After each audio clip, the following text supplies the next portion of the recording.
दोस्तों, आपने वो कहावत तो सुनी होगी कि अब आया ऊंट पहाड़ के नीचे। ये कहावत हम इस वक्त क्यों कह रहे हैं और इसका मतलब क्या है? दरअसल आपको मालूम है कि ईरान के खिलाफ अमेरिका और इसराइल ने 28 फरवरी से जंग शुरू कर रखी है।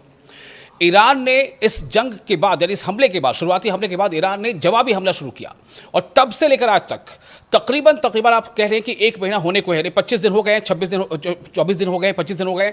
तो अब हालात कैसे बदल रहे हैं और डोनाल्ड ट्रंप जो शुरुआती हमलों के बाद ही जहां ये दावा कर रहे थे कि ईरान इज फिनिश, उनका कहना था कि हमने ईरान के नेवी को मार गिराया, हमने एयरफोर्स को ख़त्म कर दिया, हमने टॉप लीडरशिप ख़त्म कर दी, लेकिन सच्चाई क्या है ये आपके सामने है।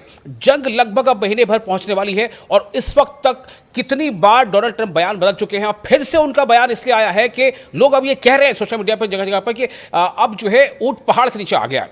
तो इस पूरी बातचीत के पीछे दरअसल वजह क्या है, क्यों हम ऐसी बात कर रहे हैं? हम सीधे रुख करते हैं अपने वरीय सहयोगी का। अभय उपाध्याय जी हमारे साथ मौजूद हैं। अभय जी, हमने जो ये कहा है कि अब आया ऊंट पहाड़ के नीचे, क्या ये सही है? जो मैंने कहा सही है? अभी क्या लग रहा है? नहीं, क्योंकि ऊंट पहाड़ के नीचे अब नहीं आया है। अच्छा, ये पहले ही दिन आ गया था। अच्छा, पहले ही दिन आ गया था। क्योंकि इनको लगा था जो अमेरिका की जो इस बार नीति थी वो इसराइल वाली ही थी। इसराइल ने का तरीका क्या है काम करने का?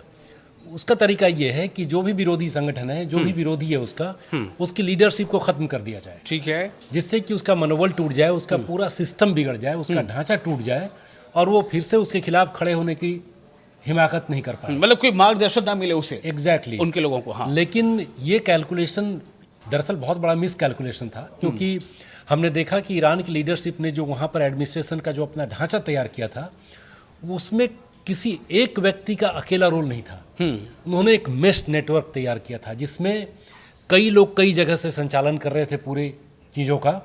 और किसी एक खामेनी की शहादत के बाद से कहीं से ऐसा नहीं लगा कि ईरान कमजोर पड़ा है। ओके। उसके ऊपर की लीडरशिप को एक के बाद एक के लोग मारते रहे। आप बात कमजोरी की कर रहे हैं अभय जी। तस्वीरें तो ये दिखा रही हैं कि आसमान में अमेरिकी इसराइली फाइटर जेट जो है वो गश्त कर रहे हैं और ईरान में सड़कों पर लोग लाखों लाख की तादाद में है, किसी के फ्यूनरल प्रोसेशन में या किसी और मौके पर। जी, ये सीधा सीधा डिफाई करना है उस जो डर दिखाना चाह रहे हैं इसराइल और अमेरिका मिलकर, उसको उन्होंने अपने एक्ट से, मतलब वहाँ की आर्मी ने जिस तरीके से रिटेलिएट किया है जी, उसने उस लिहाज से, और वहाँ के लोगों ने सड़क पर उतरकर ये बता दिया कि आप चाहे जो कर लें, इतना तो है कि हम डरने वाले नहीं हैं। ठीक है। पहले के पॉडकास्ट में भी मैंने कहा था कि देखिए, जब इस बार हमला जब तक नहीं हुआ था और खामेनेई थे, उनसे जो अगर वो रहते, हो सकता है कि दोनों देशों के बीच में कोई समझौता हो जाता जी, क्योंकि उस समय भी ईरान झुक नहीं रहा था, बल्कि उसने शर्तें रखी थी। ठीक है। और बातचीत चल रही थी। वहां तक उम्मीद थी कि शायद ये ठीक हो जाए। मुझको पर्सनली ट्रम्प से इस तरीके के स्टेप की उम्मीद थी नहीं। लेकिन खामेनेई के जाने के बाद जो मैंने उस समय भी कहा था कि अब सवाल केवल नेशनल डिफेंस का नहीं था जी, नेशनल कैरेक्टर की बात थी। नेशनल कैरेक्टर की बात थी जी। अगर उसके बाद भी ईरान की लीडरशिप तत्काल झुक जाती अमेरिका के सामने या कोई समझौता कर लेती, तो आप ये मान के चल सकते थे कि उसकी भौगोलिक रूप से, जियोग्राफिकली तो उसका डैमेज बच गया, लेकिन मोरली ग्राउंडेड हो जाती। मोरली ईरान का कोई वजूद नहीं बचता। आज के डेट में स्थिति यह है कि हो सकता है कि ईरान में बहुत नुकसान हुआ हो, लेकिन एज ए कंट्री, एक मोराल के साथ वो बहुत ऊंचे कद का देश हो गया है। ठीक है। अब मेरा सवाल आपसे यह है कि डोनाल्ड ट्रंप ने अभी एक दिन पहले की बात, उन्होंने कहा था कि 48 घंटों की वार्निंग दी थी ईरान को कि 48 घंटों के अंदर स्ट्रेट ऑफ हॉर्मुज को खोल दिया जाए शिपिंग के लिए, अन्यथा नहीं तो हम ईरान के तमाम पावर प्लांट्स पर हमले करेंगे। लेकिन डोनाल्ड ट्रंप को आखिर ऐसा क्या हो गया? मतलब क्या वो डर गए या फिर कुछ आत्मविश्वास ज्यादा आ गया या कुछ उनकी प्लानिंग रही होगी ईरान पर हमला करने की, उस प्लानिंग में कुछ कमी थी? इधर इज ही और इज अमेरिका बाइंग टाइम, और इधर Donald Trump is pulling his leg back on the pressure of market. देखिए, ऐसा है कि ये समझिए, सबसे पहले उनके धमकी की बात, ठीक है, 2 दिन के 48 घंटे के अल्टीमेटम की बात, ये ट्रम्प का स्टाइल है। वो पहले एक धमकी भरे अंदाज में बोलते हैं, ठीक है, कि अगर इससे कहीं सामने वाला डर जाए, दब जाए और उसके तरफ से कोई भी एक ऐसा स्टेटमेंट आ जाए जिसको वो इस्तेमाल कर सके, ठीक है, और फिर बता सके दुनिया को कि देखिए हमने एग्रीमेंट कर लिया और हमारा अपर हैंड रहा है। लेकिन ईरान ने इस पूरे पिछले 1 महीने में या उसके पहले से भी, पिछले 24-25 दिन की बात इसलिए क्योंकि खुलकर लड़ाई ओपन होने लगी, ठीक है, कहीं भी एक भी ऐसा उसने स्टेटमेंट नहीं दिया, कोई ऐसा इंडिकेशन नहीं दिया कि वो ट्रंप की धमकी के आगे झुक रहा है। उसका स्टैंड बिल्कुल क्लियर था। और हमला होने के बाद तो उसने साफ कर दिया कि अंतिम गोली तक लड़ने के लिए हम तैयार हैं। रही बात 48 घंटे में 72 घंटे में हॉर्मुज को खाली करने की, तो ईरान क्यों खाली करेगा जब वो पूरा हॉर्मुज स्टेट जो है उसके पूरे उसके कैप्चर में, उसके कमांड में है। बल्कि उसने तो कई कंट्री से युआन में वसूली भी शुरू कर दी है, मतलब कि आप युआन में पेमेंट करो और अपने जहाज पास कराओ। पेमेंट से पहली बात ये कि या तो फ्री में ही छोड़ दे, ठीक है, या पेमेंट ले, लेकिन जो कुछ हो रहा है वो ईरान की मर्जी से हो रहा है। इंपॉर्टेंट बात ये है। ठीक है। अब सवाल यहाँ पर ये पैदा होता है कि जो अभी आपने कहा था कि डोनाल्ड ट्रंप का ये अपना स्टाइल है कि वो कहते कुछ है करते कुछ है, ठीक है, तो मैं ये जानना चाहता हूँ कि जनवरी 2025 में जो 12-13 दिनों की जंग हुई थी, उस दौरान भी बातचीत चल रही थी, डायलॉग चल रहा था, और अचानक अमेरिका ने नतांज और फर्दो और इस्फहान पर हमले कर दिए थे, अपने बंकर बस्टर बम गिरा दिए थे। उससे सबक ने ईरान ने शायद सबक लिया। फिर अभी आप देखिए कि ये जो अभी 28 फरवरी को जो अटैक किया है, अग्रेशन किया है अमेरिका इसराइल ने, इस वक्त भी बातचीत चल रही थी, जेनेवा में बातचीत का दौर चल रहा था, उसी बीच अटैक कर दिया गया। तो क्या ये डोनाल्ड ट्रंप कहेंगे कुछ करेंगे कुछ, ये काट की हांडी आखिर बार बार कैसे चलेगी और कब तक चलेगी? दरअसल ट्रंप देखिए फाइनल आप मान सकते हैं कि उनके एक्सपोज होने का ये फाइनल चैप्टर रहा। ओके, ठीक है। इसके पहले वाले जो घटनाएं थी उस पर हम लोग आएंगे, लेकिन अटैक उन्होंने क्यों किया ईरान पर? वो एक तो इसराइल का दबाव था उनके ऊपर, हाँ। दूसरा उनको ये गलतफहमी थी, या उनकी यही स्टाइल है उनका, कि अगर बातचीत चल रही है और हमने हमला कर दिया तो हम बताएंगे कि just an indication, tip of the iceberg, और बड़ी मुसीबत आपका इंतजार कर रही है अगर आप हमारे साथ समझौता नहीं करते हैं तो।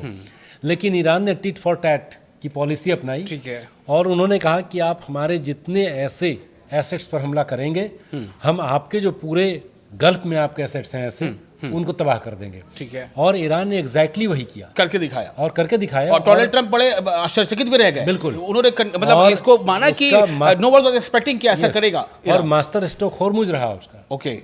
और अभी वही नहीं, आप रेड सी के पास देखिए, यमन में जो हुती हैं वो भी सपोर्टर हैं ईरान के, ठीक है, ये तो हम लोग जानते हैं कि इनका कनेक्शन बहुत स्ट्रांग है। उसके एक इशारे पर वहां से गुजरने वाले जहाजों पर भी वो हमले कर सकते हैं। लाल सागर में फिर से लाल हो जाएगा। बिल्कुल। तो ये दो ऐसे चेक पॉइंट हैं जहां पर की गर्दन पकड़ रखी है दुनिया के व्यापार की ईरान ने, जिसने अभी सिर्फ हॉर्मुज पे ही अपना रंग दिखाया है और दूसरे एंड को भी खुला छोड़ रखा है। खुला छोड़ रखा है, हाँ। तो ये बहुत बड़ा इंडिकेशन था ट्रंप के लिए कि हमारी जो स्ट्रेटजी रही है कि स्टेटमेंट दो, समझौता हो रहा है, फिर कर लेंगे, बीच में हमला कर दिया डराने के लिए, ये सारे जो उनके ये जो टैक्टिक्स उनकी रही है, ये जो थिएट्रिक्स उनकी रही है, ये फेल हो गई है। और आप इसके पहले देख लीजिए, इसके पहले रूस और यूक्रेन के युद्ध में क्या हुआ अभी तक? जी बिल्कुल। यूक्रेन को लेकर इन्होंने कितने स्टेटमेंट दिए, बताया कि पुतिन से बात होने वाली है और समझौता होने वाला है। एक महीने में इसके पहले कैंपेन का हिस्सा ज़ेलेंस्की को तो लाइव वो डांट रहे थे, समझा रहे थे, लेकिन वहां भी उनकी जो है जबरदस्ती गार्जियन बन रहे थे। और आप याद कीजिए सेकेंड टर्म में आने के पहले इनके कैंपेन का हिस्सा था कि दुनिया के बड़ी बड़ी लड़ाइयां मैं 30 दिन में खत्म करवा दूंगा। बिल्कुल बिल्कुल। और हर मोर्चे पर वहाँ नाकाम रहे। और ये जिसको कहते हैं कि उनका जो ये एरोगेंस था, गुरूर जो उनका था, उसके ताबूत की आखिरी किल है ये। ठीक है। अच्छा, मेरा अब सवाल ये है कि Donald Trump basically before being a politician he was and he is a businessman, ठीक है, तो क्या वो इस बात को बखूबी समझ रहे हैं कि हॉर्मुज के बंद किए जाने से कितना नुकसान हो रहा है और कितने देशों का नुकसान हो रहा है?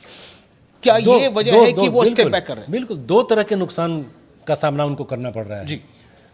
पहला तो ये जो आप कह लीजिए इकोनॉमिक टर्म्स में, ठीक है, और दूसरा स्ट्रैटेजिक और इंटरनेशनल रिलेशंस के तौर पे अगर आप देखें। पहला जो ये है, इस लड़ाई में एवरी डे उनको करोड़ों डॉलर का नुकसान हो रहा है। पहला ये अमेरिका का निजी नुकसान, ठीक, और पूरी दुनिया भर में, क्योंकि जो समुद्र के रास्ते जो व्यापार होता है पेट्रोलियम और गैस का, उसका 30% हॉर्मुज से होता है।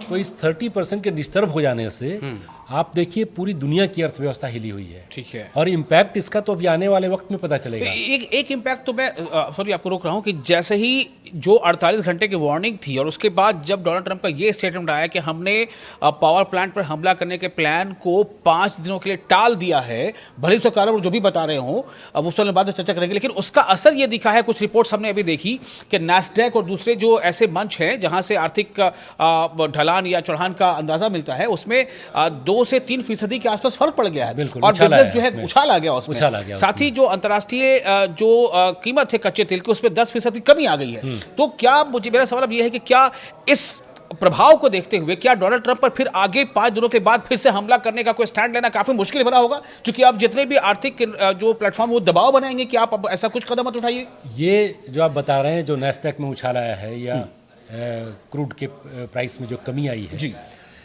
यही बता रहा है कि इसका इम्पैक्ट कितना सिग्निफिकेंट है वर्ल्ड के लिए। कि एक ऐलान हुआ कि हम 5 दिन के लिए हमला नहीं करेंगे और सारी चीज़ें सेटल होती दिख रही हैं। किस तरीके से शेयर मार्केट रिस्पॉन्ड कर रहा है इसको, तो आप ये समझ लीजिए कि ये अगर लड़ाई जारी रहेगी तो ये कितना नीचे जाएगा। विश्व की अर्थव्यवस्थाएं हिल जाएंगी और बहुत सारे देश हैं। अभी तो देखिए अभी 1 महीना गुजरा है, कई कंट्रीज हैं जिनके पास अपना स्टोर होता है, भंडारण है और उनके पास। उसके साथ साथ जो रेस्ट ऑफ ये जो 30% के अलावा जो रेस्ट 70% का जो व्यापार है वो चल रहा है। हाँ। तो उससे अभी सप्लाई चल रही है चारों तरफ। और याद रखिए कि अभी कोई विंटर सीजन नहीं है। पूरे यूरोप को गैस की जरूरत होती है घरों को गर्म करने के लिए। तो अभी रिक्वायरमेंट फिर फसलों की बुआई का समय आ रहा है, खाद्य भी बड़े पैमाने पर उस रास्ते से आते हैं। खाद तो आता ही है, फर्टिलाइजर, लेकिन फर्टिलाइजर्स आते हैं। उसका भी फर्टिलाइजर एक ऐसी चीज है जिसका स्टोरेज तो आप ज्यादा कर सकते हैं जी, लेकिन गैस के स्टोरेज की क्षमता जो है ना, जो कैपेसिटी होती है वो लिमिटेड होती है। हाँ। क्योंकि उसके लिए बहुत सुरक्षा उपाय करने पड़ते हैं, बहुत प्रोसेस इन्वॉल्व होता है। ऐसा नहीं कि जिस फॉर्म में वहाँ से गैस चल के आती है उसी फॉर्म में हम डिस्ट्रीब्यूट करते हैं। लिक्विफाइड की जाती है, फिर उसको दूसरे प्लांट में डाला जाता है, वहाँ प्रोसेस किया जाता है, फिर बॉटलिंग की जाती है। एक बहुत लंबा प्रोसेस है उसका जी। तो इसके लिए हर कंट्री की अपनी एक कैपेसिटी होती है, तो वो डिस्टर्ब हो जाएगी और वो लिमिटेड है। तो जाहिर सी बात है कि ये फ्लो रोज बने रहना चाहिए, तभी वहाँ की जो एनर्जी की रिक्वायरमेंट है वो पूरी होगी। अच्छा, मैं ये कह रहा था कि 28 फरवरी को अमेरिका और इस्राइल ने तेहरान पर हमला कर दिया था और उस हमले के साथ ही मतलब इस जंग का बाज़ाब्ता आगाज़ हो गया था। ठीक उस बात से ईरान ने भी जवाबी हमला शुरू किया। लेकिन अब जंग के इतने दिनों के बाद, लगभग 1 महीने हम मान लें अगर इसको, तो अब आपको क्या लग रहा है कि जंग की शुरुआत भले ही अमेरिका और इसराइल ने की थी, लेकिन अब अगर जंग का और इन परिस्थितियों का कोई रिंग मास्टर है तो कौन है? रिंग मास्टर ईरान है। लास्ट ईयर जब इसराइल के साथ उसकी लड़ाई हुई थी तो उसमें इस तरीके की लड़ाई नहीं थी जिसमें आपके लीडरशिप को मार दिया जाए और जैसा मैंने कहा कि आपकी नेशनल आइडेंटिटी जो है उस पर सवाल खड़ा हो। तो ठीक है, इसराइल ने हमला किया, उन्होंने भी हमला किया, उस समय भी हुआ था। और जब अमेरिका ने नेगोशिएट किया उस समय, और गल्फ के और कंट्रीज ने, उसमें कतर था, ओमान था, ये लोग जब शामिल हुए तो एक समझौता तो हो गया था। और उसके बाद जब ट्रंप ने उस समय भी ऐलान कर दिया कि समझौता हो गया, लड़ाई बंद हो गई है, इसके बाद भी ईरान ने कुछ फायर किए थे अमेरिकन बेसिस पर। बिल्कुल, कतर में किया था, अल उदैद एयरबेस पर। कतर में किया था, अल उदैद एयरबेस जी। फिर भी ये माना गया था कि एक अंडरस्टैंडिंग थी दोनों के बीच में, जिसमें ईरान ने ये शो किया कि मैं डरा नहीं, मैंने भी अंत में फायर किया, लेकिन ईरान ने बता के किया कि हम कर रहे हैं, आप भले इसको रोक दीजिए। तो ये मैसेज गया था कि ईरान ने भी हमला किया है और बात बराबरी की हो गई। लेकिन इस बार मामला वो नहीं है। हाँ, इस बार मतलब जब तक हैं तब तक लड़ेंगे वाला मामला ईरान की तरफ से। तो इसका मतलब तो रिंग मास्टर ईरान ही। बिल्कुल, आप जो कह रहे हैं कि पिछली बार कतर के अल उदैद एयरबेस पे हमला किया था और लेकिन ये एक अंडरस्टैंडिंग जैसा मामला था, तो आखिर डोनाल्ड ट्रंप ने ऐसा इस बार क्यों कहा कि नो वन वाज एक्सपेक्टिंग के ईरान जो है वो मिड ईस्ट के अमेरिकी सेंटर्स पर एयरबेस पर हमला कर देगा? क्यों डोनाल्ड ट्रंप ने ये बात कही जबकि उन्होंने 2025 में देखा था ये हमला? क्या इसका मतलब ये है कि तब इन्फॉर्म कर दिया गया था, इस बार इन्फॉर्म नहीं किया गया? लेकिन पहले से आगाह तो कर रहे थे कि अगर आप हमला करेंगे तो हम आपके इंटरेस्ट पर हमला करेंगे। ऐसा है कि पिछली बार अमेरिका खुलकर सामने नहीं आया था इतने बड़ी तैयारी के साथ। हाँ। जो मैग्नीट्यूड ऑफ अटैक था उसका जी, वो वही था। नातांज पर हमला किया था उन लोगों ने और उस समय कहा था कि ये आप चूंकि आप यूरेनियम को प्रोसेस कर रहे हैं तो हमने इसको ध्वस्त कर दिया है। इस बार अमेरिका फ्रॉम डे 1 इस लड़ाई में शामिल था। तो शायद अमेरिका को ये लगा होगा कि हम हमला करेंगे और जिस मतलब जितनी हमारी तैयारी है तो ईरान जवाब देने की हिम्मत नहीं कर पाएगा। और अमेरिका ने ये समझा कि शायद जिस इंटेंसिटी से हम लोग हमला करेंगे तो हिम्मत नहीं कर पाएगा और तबाह हो जाएगा वो पहले। तबाह हो जाएगा और वो लोग हमारे सामने सरेंडर कर देंगे। शायद ये कैलकुलेशन वो नहीं कर पाए कि हमारे भी साइट्स जो हैं फैले हुए ईरान के आसपास बहुत वल्नरेबल हैं। उन्होंने इसके बारे में सोचा नहीं। और देखिए कि जब शुरुआत में दुबई में कुछ मिसाइलें गिरी ईरान की तरफ से और अलग अलग देशों में जब जाके गिरी तो उन लोगों ने कहा भी कि अमेरिका ने हमारे डिफेंस के लिए तो कुछ किया ही नहीं, वो तो इसराइल को सुरक्षित करने में, उसको प्रोटेक्ट करने में लगा रहा। जी।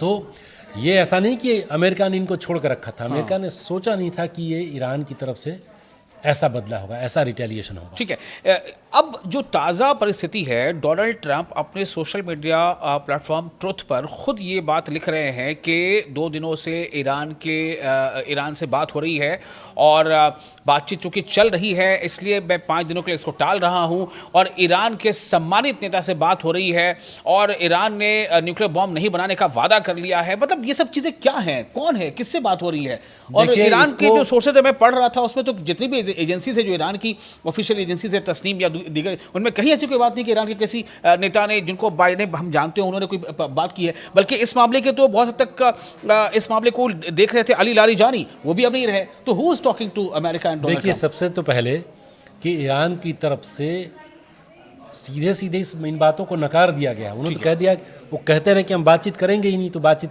कहाँ हो रही है? उन्होंने कह दिया कि हमारी तरफ से कोई बातचीत नहीं हो रही है। तो ये बिल्कुल लाउड एंड क्लियर है उनकी तरफ से। दूसरी बात ये ट्रंप को ये जरूर बताना चाहिए कि अगर बातचीत चल रही है तो किससे चल रही है। जब एक तरफ तो दावा करते हैं कि हमने उनकी कमर तोड़ दी, पूरा सिस्टम उनका खत्म हो गया, उनकी नेवी खत्म हो गई, उनकी आर्मी खत्म हो गई, तो फिर आपको बात करने के पहले तो जरूरत ही क्यों है? और आपने तो 2025 के हमले ये बोल दिया था, हमने सारे न्यूक्लियर को जो है बस्ट कर दिया, तो फिर आपको बात करने की जरूरत ही नहीं है। बल्कि आप रोक भी दीजिए हमला। ईरान अपनी तरफ से तो कर नहीं रहा है, आप कर रहे हैं तो रिटेलिएट कर रहा है। आप हमला रोक दीजिए, वो भी रोक देगा, क्योंकि आपने तो ऐलान पहले ही कर दिया कि हम जीत चुके हैं। तो ठीक है, बात खत्म हो गई। आपका जो टारगेट था उसको आपने हिट किया, आपका जो एम था वो आपने उसको पूरा कर लिया। तो फिर उसके बाद फिर आप किसका इंतजार कर रहे हैं? किसका बात करने की जरूरत क्या है? ईरान खत्म हो चुका है अगर, तो आपको बात करने की जरूरत क्या है? एक और यहाँ पे थोड़ा सा डेवलपमेंट है।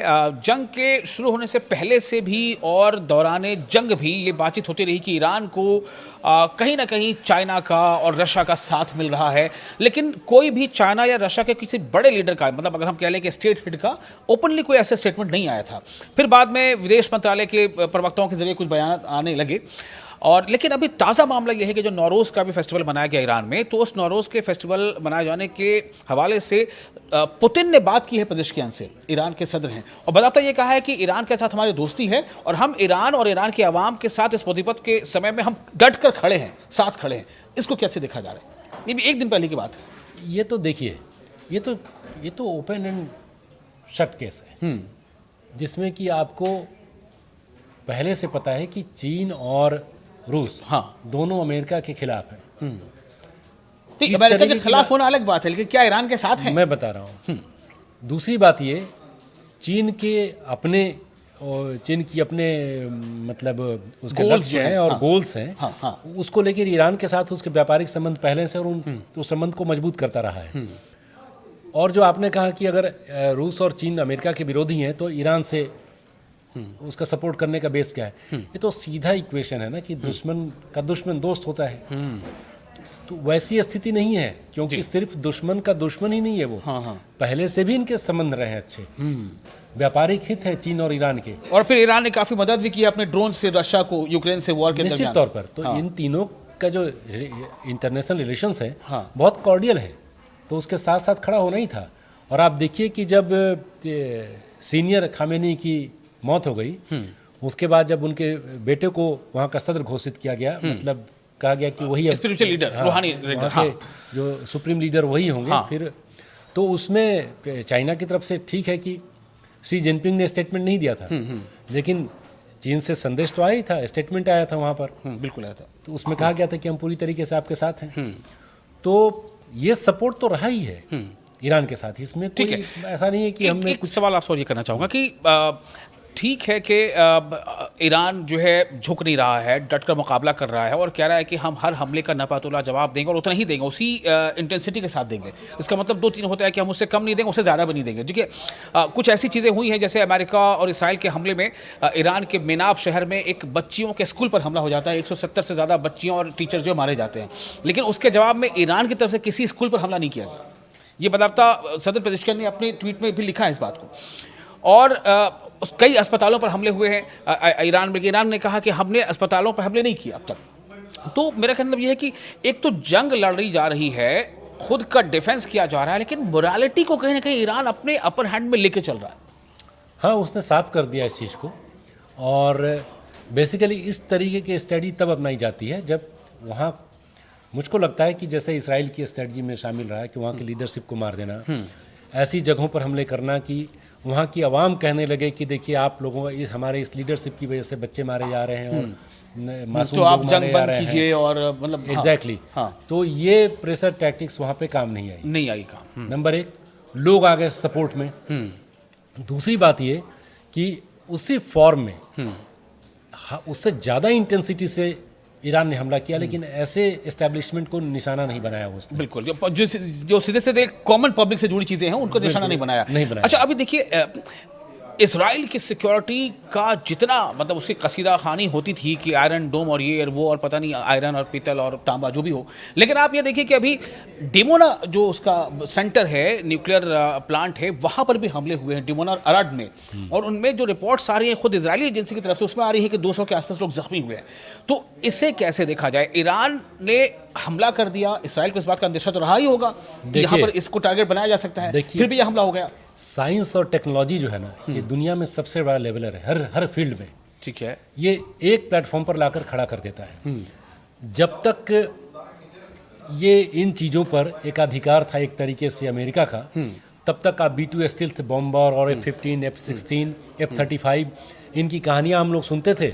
और अमेरिका की जो प्रोपेगेंडा फिल्में बनती हैं, उससे ऐसा लगता था पूरी दुनिया को कि अमेरिका से ताकतवर कोई नहीं है। कोई नहीं है जी। लेकिन इसी बीच लड़ाई का फॉर्मेट चेंज हो गया जब से ड्रोन की टेक्नोलॉजी आ गई।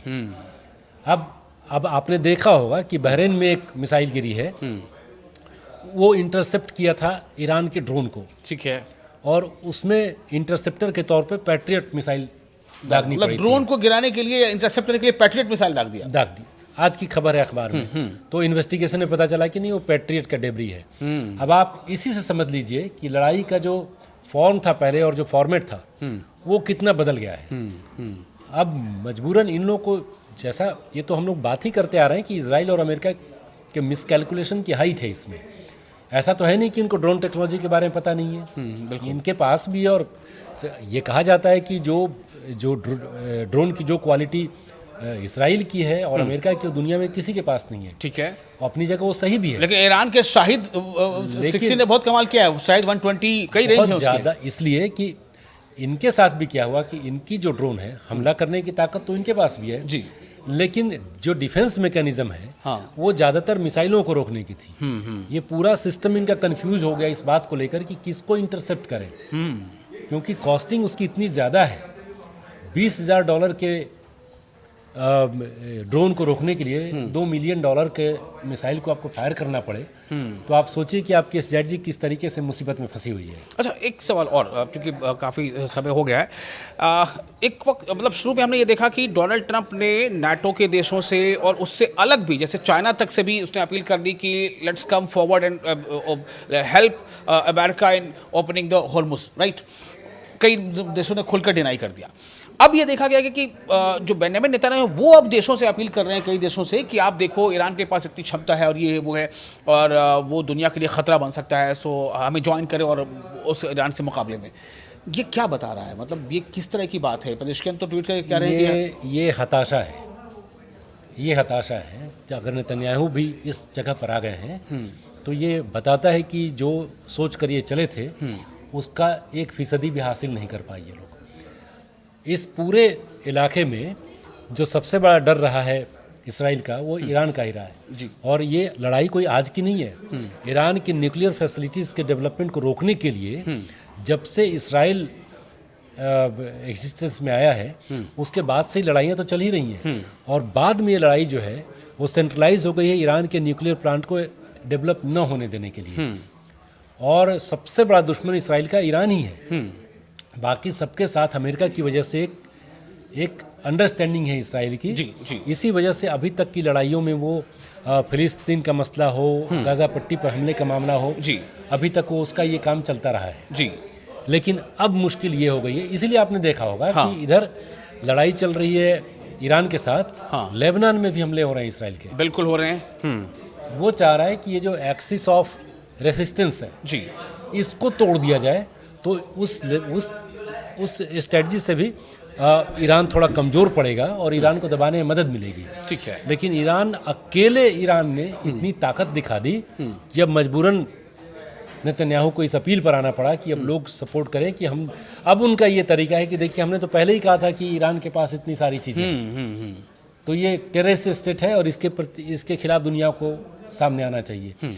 तो ये जैसा मैंने कहा हताशा में उनकी नज़र आ रही है कि अब ये कॉन्फिडेंस पहले इसराइल को अपने ऊपर था, फिर उनके साथ अमेरिका की फोर्स मिल गई तो उसके ऊपर था, अब ये दोनों के बाद उनको लग रहा है कि जब तक अगर दुनिया के और दूसरे देश नहीं आते हैं जी, तब तक ये काम पूरा नहीं हो पाएगा। और ये एक तरीके से अच्छा, एक सवाल और, बहुत सारे जो कमेंटेटर्स हैं स्पेशली वॉर को लेकर के, उनका ये कहना है कि ये ईरान के खिलाफ अमेरिका के वॉर की कोई बहुत बड़ी वजह है ही नहीं। आखिर किस वजह से अमेरिका ने ईरान के खिलाफ वॉर किया? तो अगर ये बहुत बड़ी वजह ईरान पर हमले की अमेरिका के पास नहीं थी, तो क्या अमेरिका को इसराइल ने चाहे जिस तरह से भी हो मजबूर कर दिया, तो अब क्या अमेरिका इस वॉर में आगे और जाएगा? आपके डोनाल्ड ट्रंप के बयानों से क्या लग रहा है? और क्या, देखिए दो बातें, एक तो जो कैंट का बयान आपने सुना होगा, आज उन्होंने फिर से दिया है। उन्होंने कहा है कि शांति स्थापित करने के लिए इजराइल को समझाए जाने की जरूरत है। इसराइल को समझाने की जरूरत, जी, ठीक है। और उन्होंने ही कहा था कि इजराइल ने आखिरकार कन्विंस कर लिया ट्रंप को कि ईरान के ऊपर हमला कर दिया जाए। जी, जी। तो इंस्टेंटली मुझको नहीं लगता है, और वहाँ के कमेंटेटर्स को और वहाँ के जो बड़े ओहदों पर थे ट्रंप एडमिनिस्ट्रेशन में, उनके पास भी उनको भी कोई वजह नहीं दिख रही है कि ईरान पर हमला क्यों किया गया।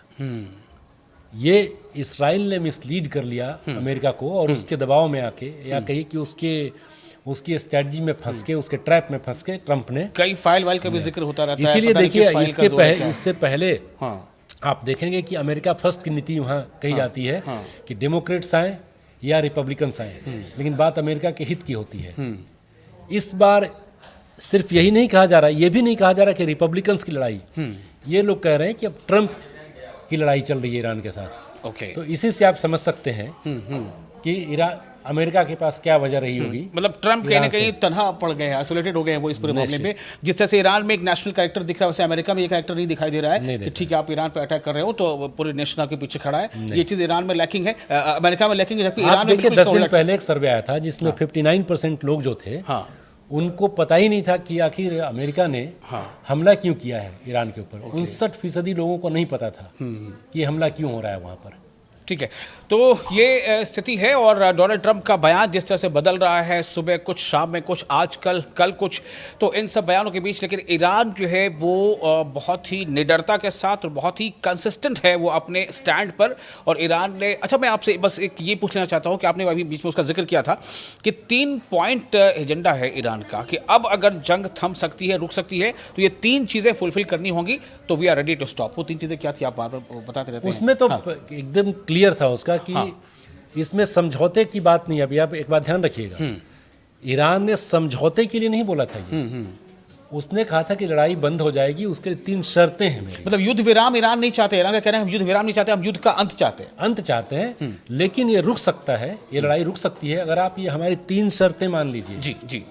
उसमें सबसे अहम तो ये था कि आगे से कभी भी अमेरिका इसराइल उस पर हमला नहीं करेंगे। ठीक है। जितना नुकसान हुआ है उसकी पूरी भरपाई करेंगे, मुआवजा देंगे, मुआवजा देंगे। ठीक है। अब आप देख लीजिए, उसकी क्लैरिटी देख लीजिए ईरान की। हम उसने कहा कि हम समझौता नहीं करने जा रहे हैं, we are not eager to go for a ceasefire, ये हमारी शर्तें हैं, आप पूरी कर दीजिए, लड़ाई बंद हो जाएगी। मतलब अगर आप वॉर रुकना चाहते हैं तो यू हैव टू पे। यस।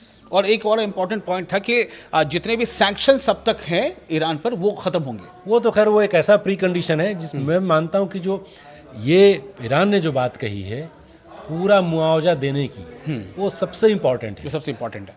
जो सैंक्शंस खत्म करने की बात है, वो उस सैंक्शन का क्या आप समझते हैं जो अमेरिका लगाता है? हालांकि कई और यूरोपियन देशों ने कि मतलब वो तीन बिंदु में एक बिंदु ये था। एग्जैक्टली। हाँ, आप देखिए कि ये क्या हुआ, रूस के ऊपर उन्होंने इतने प्रतिबंध लगाए, हालत खराब होने लगी, कहा कि रूस को बोला कि रूस तेल बेच सकता है। हालांकि पुतिन को इसका कोई फर्क नहीं पड़ता, कोई फर्क नहीं पड़ता। आप बोलो न बोलो, पुतिन अपना काम कर रहे हैं। ठीक तो ये स्थिति है। तो अमेरिका अब और सबसे बड़ा सवाल यही है कि युद्ध जारी रहेगा तो कब तक? दूसरा कि अगर युद्ध विराम होगा तो किन शर्तों पर? क्या ईरान की ही शर्तों पर? क्योंकि ईरान ने कह दिया है कि हम युद्ध विराम नहीं चाहते, हम युद्ध का अंत चाहते हैं। We want to end this war, न कि विराम, कि आपको हम विराम दें और फिर आप जो है 6 महीने के बाद फिर से हमला कर दें। तो ईरान जो है बिल्कुल बहुत डिसाइसिव है। और जिस तरह से ईरान बिल्कुल एकदम तटस्थ खड़ा है, लेकिन डोनाल्ड ट्रंप लगातार अपने स्टैंड भी बदल रहे हैं, बयान भी बदल रहे हैं। तो आगे उनका स्टैंड क्या बदलता है? क्या डोनाल्ड ट्रंप पर वाकई अब इतना दबाव है कि किसी भी तरह से वो इस युद्धनामी जंजाल से अपने हाथ पैर बाहर निकालना चाहते हैं? ये कई ऐसे सवाल हैं जिसे हमें आने वाले समय में इसका जवाब मिल पाएगा। तब तक आप बने रहें न्यूज़ 18 सोशल मीडिया प्लेटफॉर्म पर, और हम ऐसे ही मुद्दे पर बातचीत करते रहेंगे, आपको करते रहेंगे बाखबर।